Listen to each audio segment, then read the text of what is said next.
Então, Joana d'Arc, quando criança, ela presenciou o assassinato aí de membros da sua família, né? Os seus pais, seus irmãos lá, os seus queridos amigos, etc. Eles acabaram sendo aí assassinados aí por soldados ingleses, né? Aos 13 anos de idade, ela começou a ter também ela começou a apresentar uma característica muito distinta, né? Que acabou chamando a atenção das pessoas, que é o quê?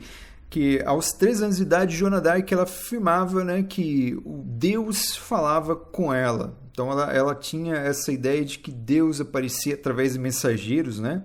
Apareciam lá o anjo Miguel, se não me engano, apareciam aí várias figuras aí do panteão aí do cristianismo, né, da mitologia cristã, aparecia aí para conversar com Joana d'Arc e dizer que Joana d'Arc seria responsável, dizer o que ela deveria fazer para libertar aí os franceses aí do domínio inglês, melhor dizendo, né? Então, movido aí por essa revolta contra os ingleses e munido também por essa questão religiosa, né? A gente está falando de Idade Média. Idade Média é um período extremamente religioso, não que hoje não seja, né? Porque hoje a gente sabe muito bem, e você não precisa sair nas ruas para você saber que pessoas aí são orientadas aí 90% aí da sua vida aí através do que grandes líderes religiosos falam, né? Então, o ser humano hoje em 2020 ele também ainda é muito influenciado aí pela religião, de maneira positiva e também de maneira negativa.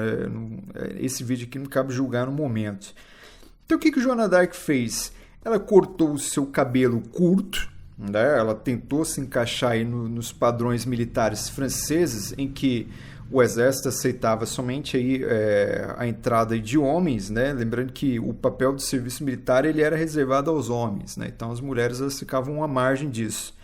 Então Joana d'Arc ela cortou o seu cabelo curto, vestiu-se como homem e começou os treinamentos militares, né? E ela acabou sendo aceita num exército, acabou aí liderando algumas tropas, porque a Guerra dos 100 Anos foi uma guerra que entrou aí também aquela questão do desespero, né? Então, os franceses aí acabaram aceitando aí, né, tudo quanto era ajuda aí que fosse possível. Então, a importância da Joana d'Arc aqui. Então, ela é uma mulher que ela está começando a adentrar um espaço aqui de masculinidade tóxica, que é o exército, né? Então ela está galgando ali, né? Ela está entrando ali no meio em que ela não seria aceita, né? De uma maneira sensata, né? Então ela acabou sofrendo muita resistência com isso, né? Porém, Joana d'Arc ela acabou sendo aceita dentro do exército francês, desculpa, né? Quase que falei inglês, cometendo aqui uma heresia. Por quê? Porque ela conquistou importantes vitórias, olha que bonito, né? E o reconhecimento do rei Carlos VII, que bonito, né? Então, o próprio rei aí acabou conhecendo aí a capacidade militar de Joana d'Arc, ele se sensibilizou também aí por essa ideia de que ela era uma pessoa que conversava com Deus, e também aí as vitórias militares que ela conquistou em cima dos ingleses, aí, tudo isso contribuiu aí para que o rei Carlos, o suposto candidato ao rei da França, Carlos VII, aí, passasse a olhar com um pouco mais de carinho essa figura tão emblemática que é Joana d'Arc. E, obviamente, isso vai causar aí uma certa inveja, né? A gente está numa sociedade aí que você tem uma mulher aí tomando o espaço aí que seria de um homem. Então, o que acontece? Isso vai despertar aí um sentimento de inveja, um sentimento de ranço ali daquelas mentalidades machistas, né, que impregnavam aquela sociedade francesa. Mas a Joana d'Arc, além de causar esse desconforto entre os franceses mais tradicionais, ela acabou se tornando também um símbolo de esperança para os franceses aí na luta contra os ingleses. E em 1430, durante uma batalha, né, na cidade de Paris, Joana d'Arc foi ferida.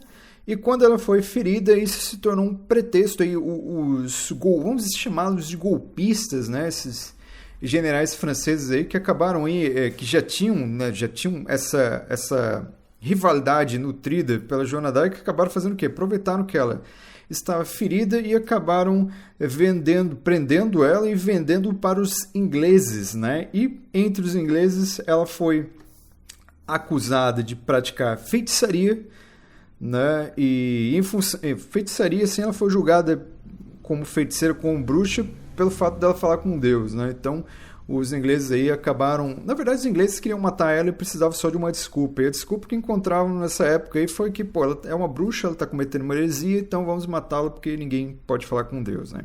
Então aí acabou sendo julgada e queimada na cidade de Rouen, não sei se é assim que se fala, no ano de 1431. Né? Então, Joana d'Arc, ela acabou sendo um símbolo da luta dos franceses pela liberdade, porém, ela entrou num espaço ali que não era reservado para as mulheres, acabou causando aí um certo desconforto, um sentimento de inveja, ranço, e os franceses ali, a nobreza francesa, alguns militares ali, acabaram aproveitando que ela ficou ferida e entregaram ela para os ingleses e ela acabou morrendo, né? Então, ela foi meio que traída, né? Ela foi entregue pelos próprios franceses. Isso é uma coisa que é muito triste, né? Então, Joana d'Arc, mesmo com a morte de Joana d'Arc, ela acabou se tornando aí um símbolo, né, de nacionalismo entre os franceses, né? Então, por isso que os franceses aí é algo muito particular, uma opinião minha, que os franceses, tanto é que eles representam até hoje a República como uma... Isso se vê muito na Revolução Francesa, né?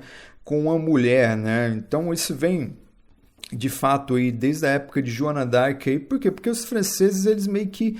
eles entenderam esse sacrifício, né? Ela morreu, acabou, né, morrendo justamente aí, mas acabou se tornando um mártir, né? E isso acabou inflamando as tropas francesas que já haviam conquistado grande parte do território sob o comando da Joana d'Arc. Então eles acabaram aí terminando de varrer a presença britânica na porção norte do país, né? Então os franceses aí, eles meio que tomaram aí como posso dizer, um sentimento extra, né, para poder guerrear.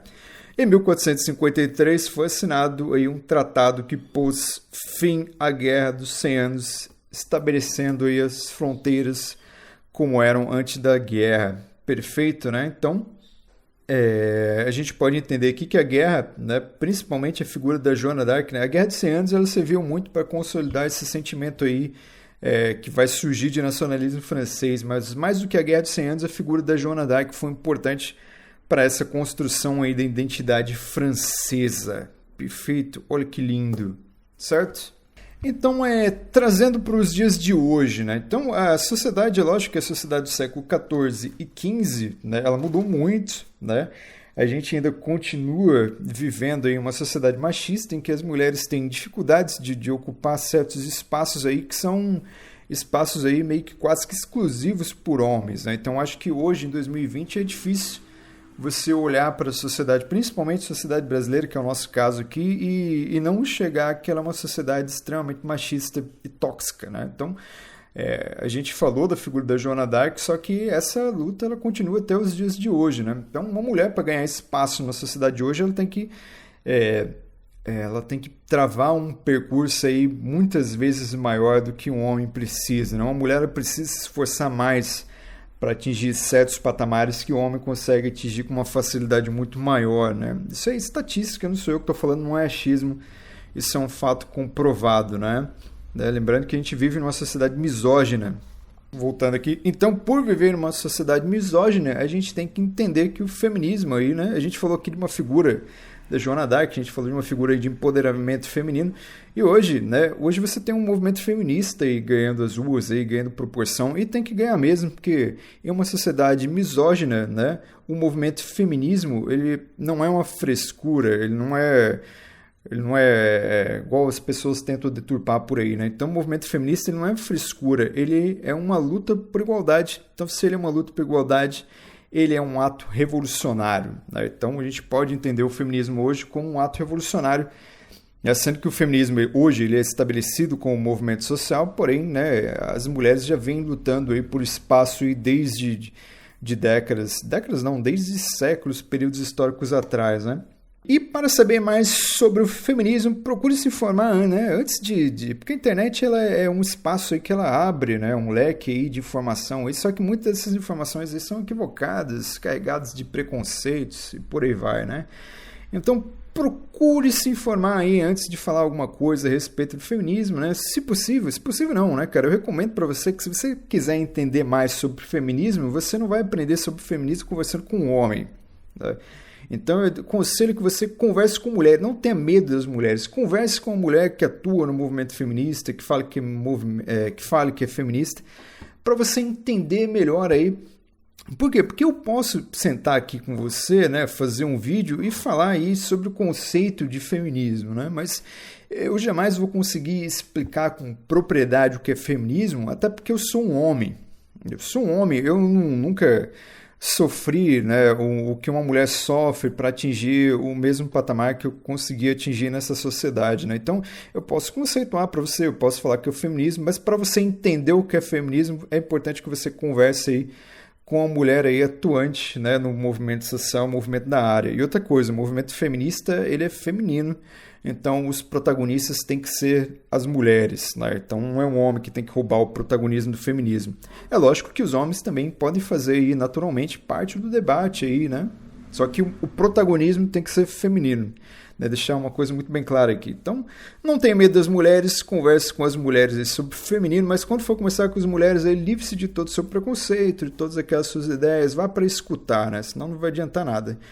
E se você quiser fazer uma coisa legal, né? Que todo mundo fala que março é o mês das mulheres, né? Então fica aquela coisa de parabéns, etc. Não sei o que.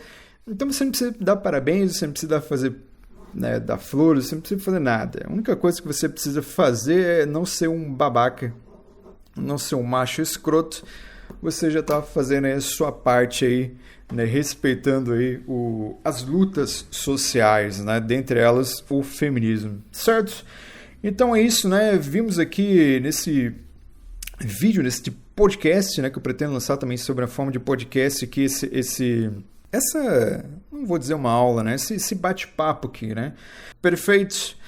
Então é isso, espero que todos tenham gostado aí. Um abraço, um beijo e um queijo e até